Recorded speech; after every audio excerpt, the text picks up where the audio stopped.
Hey everybody, so thank you so much for taking the time out to click on this video. I just want to go ahead and remind you, if you're not subscribed, we do tech reviews, tech discussions, all kinds of things tech related on this YouTube channel. And I also do photo and video editing on Fiverr. You can go to the description of this video and check that link out and see how I can help you save some time and a lot of money editing your photos and videos and things like that. And I also have some photography services coming up very soon. So if you want to follow me on my social media platforms so you can stay up to date and know when these things are coming out, you can go to Instagram if you have it. If you don't have Instagram, you can go to your Play Store or your Apple Store and find that app and download it there. So you can follow me at IPman487, IPman487 on Instagram.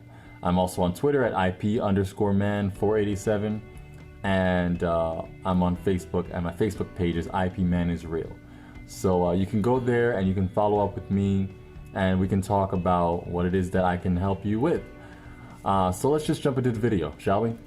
So I just want to briefly touch on the topic of, not leaving the older generation behind. And of course, this is specific to the people with grandparents and people that really go into contact with the older generation. And we all kind of at some point know about how a lot of times older people, they'll struggle with texting, with surfing the internet, very basic things to you and I, but they may not be familiar with it, right?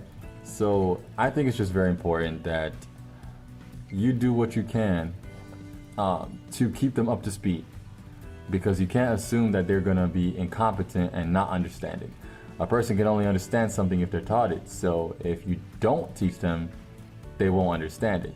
Of course, they might have a harder time grasping what you're saying, but if you want your elders to be self-sufficient when it pertains to typing, emailing, scanning, printing, fundamental technological skills that the youth has, you have to help them.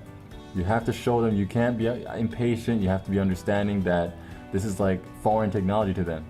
I had a thought earlier a while back about saying to myself, well, the technology didn't come out when I was born. Technology has been out years before that. So it's like, where did it miss the older generation?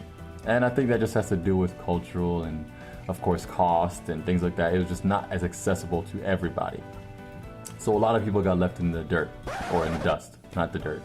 But yes, so I think it's very appalling that a lot of young people have their grandparents and uncles or whatever, aunts, and they can't even text. You can take pocket money from them, but you can't help them text or send an email or teach them basic document skills online or things like that that can help them help themselves, because we're not always available. You're not always available. So I think it's very critical to realize, even when we get old, if God spares us that long, then we're gonna need somebody to help us. Because when you get older, things become more challenging to learn and adapt to.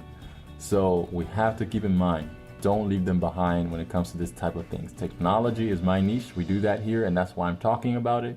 It's very important. If you love your grandparents, if you love the elderly, period, we should do whatever we can. We can't force them, because some older people, yes, unfortunately, they're stuck in their timeline a little bit sometimes. So we just gotta respect that. So if they don't want it, we don't give it. But if they haven't said whether or not they want to learn and adapt, maybe they don't know how to ask. Maybe they don't know what to ask. So we have to do it what we can with who we can to help them get up to speed. At least, just to level out the playing field so that they can be self-sufficient, because they don't always have a young person there to do things for them. So I just wanted to give you my thoughts on that, and I hope it made sense, and I hope you can understand. If you can understand, share, comment, like, dislike, whatever it is that you feel and have reacted to this video, you can display that because everything is public here and I'm not locking anything off. So I just appreciate you listening to me, and you have a good one, and I'll see you on the next video.